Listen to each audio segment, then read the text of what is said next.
name's Joe Worselbach. Good to see you, Joe. I'm getting ready to buy a company Yeah. that makes about $250,000, $270,000, $80,000 a year. All right. Your new tax plan is going to tax me more, isn't it? Well, here's what's going to happen. If you're a small business, which you would qualify, first of all, you get a 50% tax credit, so you get a cut on taxes for your health care costs. So you would actually get a tax cut on that front. If your revenue is above 250, then from 250 down, your taxes are going to stay the same. It is true that for, say, 250 up, from 250 to 300 or so. Well, here's my question. Hold on a second. I just want to answer your question.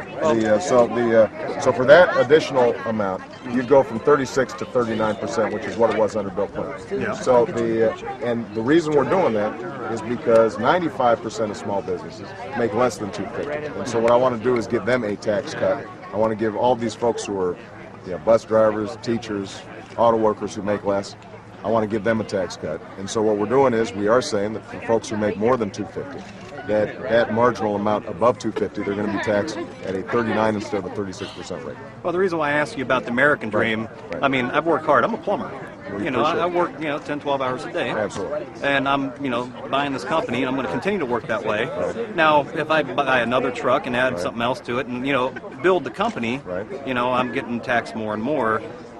Well, fulfilling the American dream. So but here's a way of thinking about it.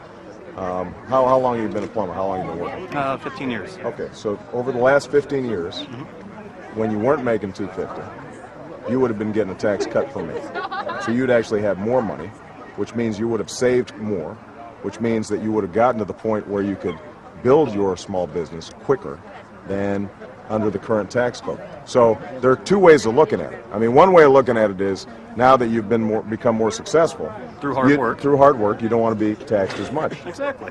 Which I understand. But another way of looking at it is 95% of folks who are making less than 250, they may be working hard too, but they're being taxed at a higher rate than they would be under mine. So what I'm doing is, put yourself back 10 years ago when you were only making whatever, 60 or 70. Under my tax plan, you would be keeping more of your paycheck. You'd be having lower taxes, which means that you would have saved and gotten to the point where you are faster. Now, look, nobody likes high taxes, no, not right? at all. Of course not. So, but what's happened is that we've cut taxes a lot for folks like me who make a lot more than 250. We haven't given a break to folks who make less, and as a consequence, the average wage and income for just ordinary folks, the vast majority of Americans, has actually gone down over the last 8 years. So all I want to do is, I've got a net tax cut. The only thing that changes is I'm going to cut taxes a little bit more for the folks who are most in need, and we'll for the 5% of the folks who are doing very well, even though they've been working hard, and I understand that, I appreciate that, I just want to make sure that they're paying a little bit more in order to pay for those other tax cuts. Now, I respect the disagreement, but I just want you to be clear. It's not that I want to punish your success. I just want to make sure that everybody who is behind you, that they've got a chance at success too. It seems like you'd be welcome to a flat tax then. I would be open to it, except for here's the problem with the flat tax.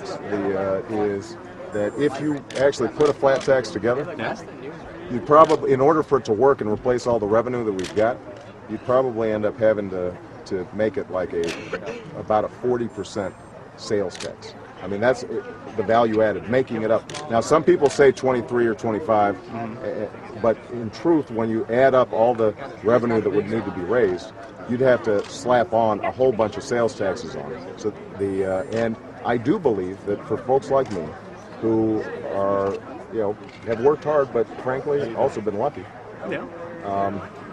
I don't mind paying just a little bit more than the waitress who I just met over there, whose things are slow and she can barely make the rent. Because my attitude is that if the economy is good for folks from the bottom up, it's going to be good for everybody.